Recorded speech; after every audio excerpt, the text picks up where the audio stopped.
Our next speaker is Gracey Wilson. She comes to us from Microsoft. I'm loving the repeat themes. Even though Anne was from AWS, she shared so many great stories about her prior career at Microsoft. So without further ado, I will turn it over to Gracey.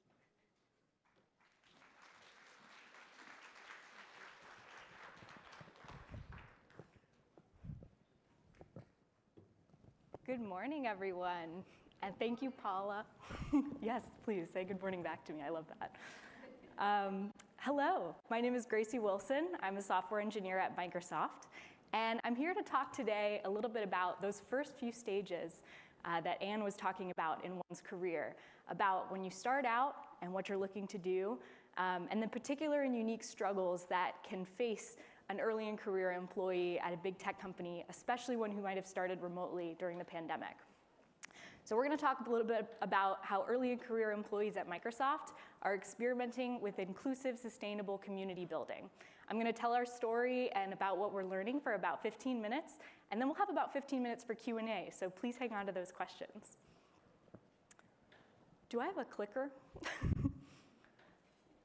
I just realized I didn't get one.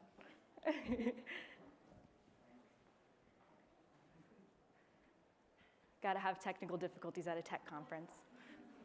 No worries. If you can click it for me, that works for now. Thank you. So first of all, to start out with a little bit of context, at a macro level, what does Microsoft's presence look like in the Cambridge and Boston area, and how has it grown over the last couple of years in the pandemic? At the beginning of the pandemic in March 2020, Microsoft had about 500 employees in our office in Kendall Square in Cambridge. Over the course, when the office was completely closed to all, thank you, when the office was completely closed to all but essential workers, Microsoft actually grew by about 53%.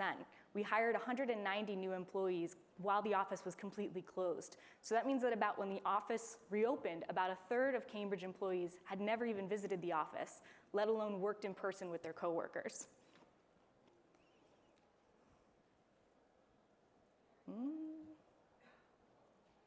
Oh, there it is. On a more personal level, this time period looked very different for everyone, as I'm sure all of you experienced. I spoke with some of our earlier in career employees to hear about their experience starting 100% remote at Microsoft. And for many of the people I spoke with, this was a bit of a rocky time. It was a hard time to start. A lot of them were coming from highly social, collaborative college environments where projects with their friends turned into late nights working on things, and it really felt like they were part of a team.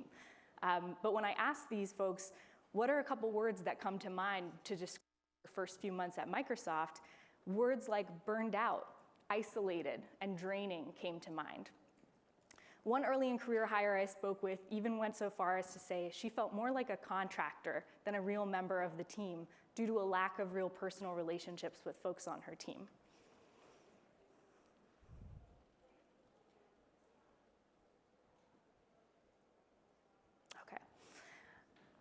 So in the thick of the pandemic, some fellow recent hires and I began what would become Microsoft Nerd's first ever early in career group, and NERD means New England Research and Development Center, although yes, we are also nerds.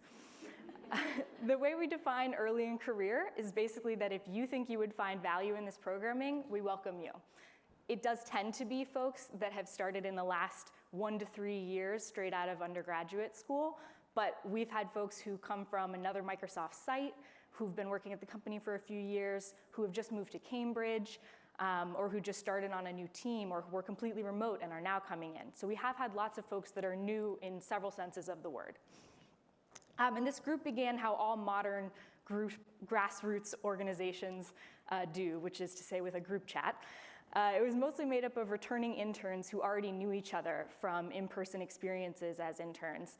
And basically it would grow whenever someone ran into another person that had recently been hired in a meeting or in some kind of work setting. We would just add them to the group chat, and then someone one day sent out an email notification saying, hey, let's hang out every couple of weeks and talk about our jobs and how life is going. And so at this point in time, we had no funding, no recognition from the site team, and no real organizational structure. In November 2021, over a year later, The office had been open in stage 6, which was fully open for a couple of months. We hosted our first event, which was very exciting, where we sent 5 to 6 people out in groups into local Kendall Square restaurants to just eat and get to know each other. And we also had virtual options for folks who weren't yet coming in, and we put them in Teams group and sent them Grubhub and Uber Eats. And then in December 21 through today, the rest is kind of history. We've run a real diversity of events, from career chats with Microsoft leaders to an adaptability workshop around applied improv with a professional improvisational artist, an LLS stair climbing fundraiser for cancer research, site-wide networking events across early in career folks and folks who've been working longer at the office, ski and hiking trips and offsites, sort of you name it, we've done it. And I'll talk a little bit more about how that's been working and why we have such diversity of events. So is this working? What is the point of this group other than to have some fun? By April 2022, just 4 months after our first formal event, we had 100 members in our Teams group and had run 15 plus events. And we found that 88% of members that we surveyed in April 2022 had said that they were coming into the office more often because of the programming that EIC or Early in Career was running. And 92% felt a greater sense of belonging at work because of EIC. We had set out to solve this sense of isolation and a lack of connection amongst team members that we saw was so viscerally apparent. But what we weren't expecting was that by setting out to solve this lack of connection, we were also going to actually help people do better at their work. We found that people started talking about how having real relationships at work actually helped them to ask questions more often, spend less time hitting their head against the wall trying to solve the same problem before they would reach out for help to a more senior engineer or person on their team. And they were in a time when the growth of a person's career should really be the most exponential it will ever be in the first few years of that career. They had found that while remote, it was very, very slow. And by coming back into the office and by forming connections with other folks in the office, both in person and on virtual calls, that growth was accelerating again. So we're learning that when people feel connected, there's more trust with folks on their team, and they actually see greater career growth and acceleration. So how does this work? What's the structure of our group? Why do I think it's interesting, and why do I feel the need to come talk about it to you all today? Another important part of the impact that we track is about how we actually make these events happen. We have a rather unique leadership model as far as organizations and organizing goes inside of corporations. We have no formal board or leadership positions, but rather responsibility and ownership of the group and of programming is shared. So we have one weekly planning meeting called the Nerd Early in Career Planning Meeting on Thursdays at 3 p.m. And anyone and everyone is welcome to drop by and join. So we get different faces every week, and there's maybe 3 to 4 people who tend to show up every week to sort of keep track of what's going on. But this is really an open event. So anyone can come by, pitch an event they want to run, and if there's any kind of interest, and if we have the budgeting, we run it. And so we've ended up with a real diversity of events because it's coming from the folks who are actually wanting to go to the events. So sort of the American Disabilities Act idea of nothing about us without us, or no taxation without representation. It's a concept that we're actually running the group by and for the same people and designing with these folks, not for them. And we found a lot of success with this. 91% of active early in career members report feeling empowered to run an event, and over 58% actually already have run an event. So we're very excited about this. And just to acknowledge, we're not the first or only early in career group to exist at Microsoft, but we do have a couple of particular unique things that we offer. The main thing is that we're not bounded by organization. So we get to hear perspectives and share connections across the boundaries of organization, whether in engineering, design, in certain kinds of product teams, in Azure, in Microsoft Office. Wherever folks work, if there's a team in the Cambridge office, and sometimes even if there's not, but there's one person, we get to meet them. So we're not limited or constrained by what people work on. We are grounded in location. So we form local, lasting relationships with folks that we actually see around the office every day, as opposed to people that might work in other places. For instance, Microsoft's headquarters is in Redmond, Washington, and we have a lot of folks in our group who are very actively engaged because their team is out in Washington. And when they host a happy hour at 5 p.m. in Pacific time, that's 8 p.m. here. And it's not as feasible for them to attend and get that social interaction with their coworkers. So we're really excited about the inclusion that we're seeing happening because of this model. I'm in. How do I start my own early in career group? Well, if you're an early in career person and you're interested in this kind of work and you think this could be valuable at your organization, the pieces of advice I would give to you are to start by talking to others in your position and generating specific event ideas that you think could be useful. Then make your case for budget and support to your leadership. And if you don't get it, start doing things anyway. Give it a shot. If you can experiment, dry and dirty, just go for it and try to spend as little money as possible. Just start putting together Zoom or Teams calls.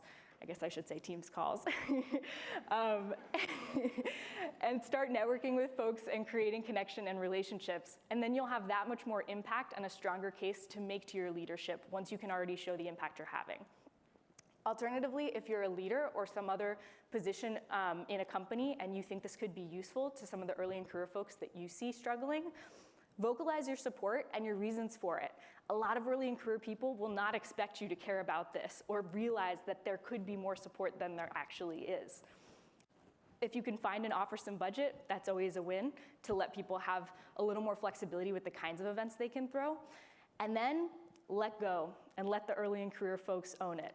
They will tell you what they need. So the next step is just to sit there and listen, because if you're driving it, the events are probably going to be less effective from the start because you're coming up with what you think they need instead of them telling you what they need, and it's going to be a lot of work for you. So just let them handle it. They will. We've seen some really exciting impact beyond Cambridge with some other folks in the Microsoft network who want to start groups such as this. Recently in March 2020, right when the offices started to shut down, Microsoft acquired a company in Acton called Affirmed Networks, which is Acton, Massachusetts, and that's now a Microsoft building. It's now a Microsoft site, but it's not really, it hadn't been integrated into the existing New England research and development community at Microsoft.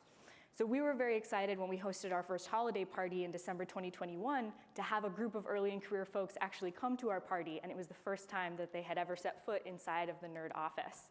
And we've been working with them to try to start a group that's especially relevant for Acton while also creating more inclusive opportunities at the Nerd campus. Additionally, Microsoft recently had a major expansion into Metro Atlanta with an office that opened in January. And those folks, as they start to go into the office and see the population who's interested in going into the office, they've reached out to us as well to see what they can do to start an early in career programming kind of thing. They've reached out because there are a lot of early in career folks starting at a brand new site, and they're managers, and so we're really excited to have people interested in supporting their early in career employees, and a lot of conversations of that nature have been started by doing this work. So what's next for us as a group? It's been we're coming up on 2 to 3 years into remote and hybrid work, so the folks that originally started this group were the folks that started completely remotely. That group is starting to graduate out of this early in career time frame. So we are about to be tested in this we don't have elected positions and leadership model to see if that actually works and if it's sustainable, which I'm excited to see. I do think we're trusting that this distributed leadership approach will generate the kind of programming we need, even if it looks very different from what we've had thus far. So if they decide, as myself and some of the other founders start to move on to other things, that they do want to have elected positions or they want to have some more structure around what events happen once a month, once a week, we trust that this kind of model will allow for that kind of innovation. Additionally, we've been collaborating with employee resource groups at Microsoft as we continue to learn about what makes community building sustainable and inclusive, and we all get to share learnings across those bridges. And we're excited to continue being a resource for other groups at Microsoft and at other companies who are interested in starting individual contributor communities, whether in the earlier in career band or more senior or principal levels. And in the meantime, we will continue taking it one planning week and 1 week at a time. Thank you.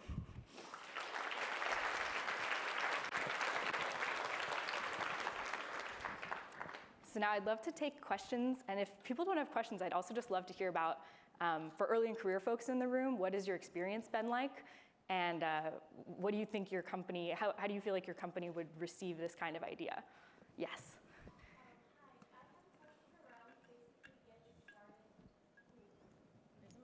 Can you hear me? Okay. Mm-hmm. I basically have a question around getting started with an organization like this, because I also had tried something during the pandemic within our company. Mm-hmm. And while I was shooting for that distributed leadership approach, it was very difficult to kind of get others. Everybody kind of had that initial reaction of, this is a great initiative, good job. And like, not very many people wanted to step up and be co-leaders in this sort of, effort that I was trying to get started. So what are some tips or some learnings that you have around being successful with that distributed leadership model? Yeah, great question. I think I have to acknowledge that I think we were very lucky in that the exact time frame that people started to think about starting this group, it was sort of coming from this really visceral craving that everyone had to feel more of a sense of connection. So there were a lot of people that just sort of stepped up and it just started happening. I think what kept that going, though, is that people started to have fun at those planning meetings and at the events. And so after the initial wave of enthusiasm wore off and we were like, oh, this actually is kind of some work, people had made friends with other people in the group and they wanted to stay because it became a safe space to talk about their work experiences and also a social community to hang out with outside of work in the area. So there is an element of luck and timing there involved. I actually believe that Microsoft, someone once tried to start a similar group to this a couple years earlier in the same site, and it kind of fell apart for similar reasons of not enough interest. So I think we happened to ride that wave exactly at the right time there. As far as tips for trying to sort of generate that at other places, I do think support from management and leadership, when we can get it, makes a really big difference. At Microsoft, we have a shared core priority in everyone's job description around diversity and inclusion and contributing to an active culture of inclusion. So people are actually able to write about the work that they do here in their connects, which are performance evaluations, and discuss how that's impacting the site that they work at. So any kind of conversations you can have with your leadership about valuing this work, acknowledging it, and considering it a valid work for engineers or designers or people in tech to be doing, I think is really important. Thanks for the question. Yeah. Sorry. It's okay, we got 15 minutes. Oh, okay, yes, you're next. So you talked about people graduating from the program. Is that a formal process, or people just leave whenever they feel comfortable with it, or what does that look like? Definitely not a formal process. We do continue to have a definition that as long as you find value in this, you're welcome to stay. So we do have people who joined a couple months ago and they've already been here for 3-4 years at the company. But recently we have this guy in the front with the Microsoft Paint sweatshirt. Josh is one of our founders, and he's moving to a team in Seattle. So he's like one of our first kind of core people in this group is moving to another team because it's around that time if it's been 2 to 3 years and he wants to try something else. So we're just sort of starting to see that wave come about. It would be kind of cool to have a formal process, though. Maybe we should look at that. Like when someone announces, I'm no longer early in career, what happens? Maybe we get them a cake. Okay.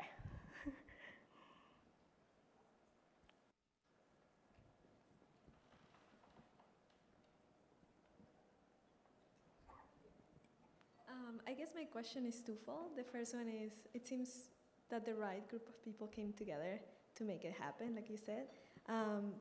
Would you say there's some characteristics within those groups? Like how many people were there, the ones that kind of like kept pulling? You know, I know that there's people that come and go, and then there's like the couple that stay. How many people are those, and what were kind of like the characteristics of those people?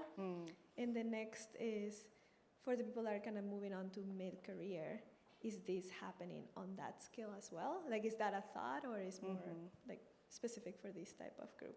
Yeah, thank you for the questions. So on the first note, what are the characteristics of folks that are involved in this kind of work, and what kinds of numbers have we seen work best for organizing? So we started out with probably groups of around 7 to 10 people just hanging out on calls and getting to know each other. And I think that was a great size. And for like the first event that we did with lunch groups, it was 5 to 6 people. So we got to send people out into a restaurant, not in a huge, like there's a 20-person networking event, but just focus on a couple people and you can have one conversation and not like split up all into small groups. So I think those groups are really nice for getting to know each other. As far as planning and organizing, it definitely shifts by the week. So we probably usually have anywhere from 3 to 7 people in our planning meeting. Probably 3 or 4 of them are there like every week. And then the other 3 or 4 drop by as they feel like it. And they're different people, which is how we end up with these different events. So sometimes someone will drop by and say, hey, wouldn't it be cool if we had a rotating library? Let's buy some books. Let's see what we can do with this. And we say, great, let's do it.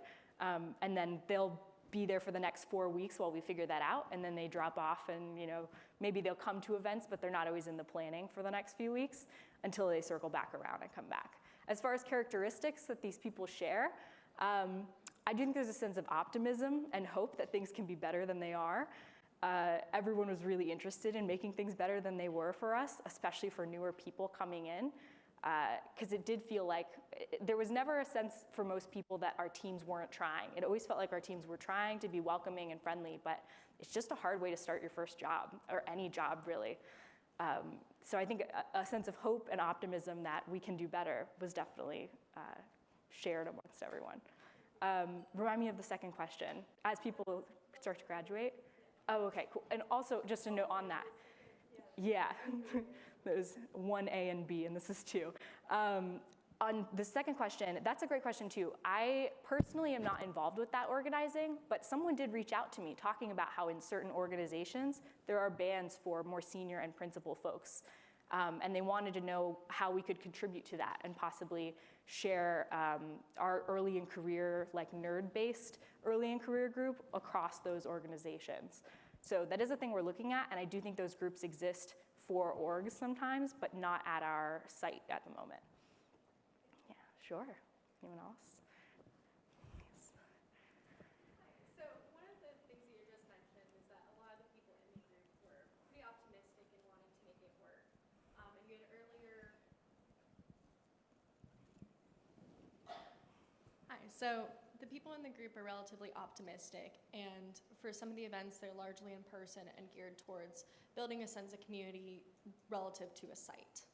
For those individuals that are working remotely, who might need this group the most, who aren't necessarily outgoing, how do you reach those people, and how do you stop that awkward moment on a Zoom call where people are just staring at each other because the talkative person's been talking and they just don't want to force people to listen to them anymore? Yeah, no, you're like describing a moment in the history of our group right now. That is so accurate.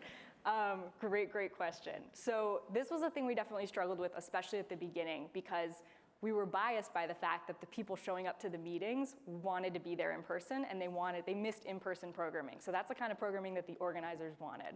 But we did want to be an inclusive group that was actually reaching, like you said, the folks who may need this the most, who are the most isolated, who can't come into the office or don't feel comfortable yet.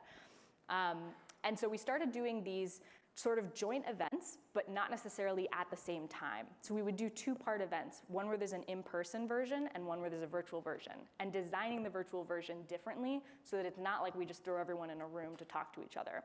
So the best example we have of this is our networking event that we did across the full site, because we wanted to get kind of that community of the early in career folks talking with the people who'd been there longer, and also raise awareness that like we exist and senior engineers should talk to us more. And so we threw this in-person version where we had an awesome time, maybe 80, 90 people came through. And a lot of people were commenting like, hey, this was awesome, but where's the virtual event? I want to go to the virtual event. We were like, we know, it's coming, because we want to actually put effort and attention into that and not just throw 80 people into a Teams group or even groups of 5 into breakout rooms. And so we designed this alternative event or the same event, hopefully. The idea was equity, but for the virtual space. So we put people in breakout groups and we gave them sort of a scavenger hunt list of things to find in their home or talk about. So it was like everybody needs to find a photo of a pet. Whether it's their pet, someone else's pet, they need to grab an animal. And there were sort of prompts around that and sharing things about their lives and about their experience starting remotely. And we saw some good feedback with that around helping people kind of get out of their shell and also make sure that there isn't that one person who's talking the whole time or leading the group, because there's actually a document shared on the screen in front of everyone that says, this is what we're here to do. And we have to find a person for each thing. So when it says, who's been to the most states, everyone has to share how many states they've been to. Thank you. Yes.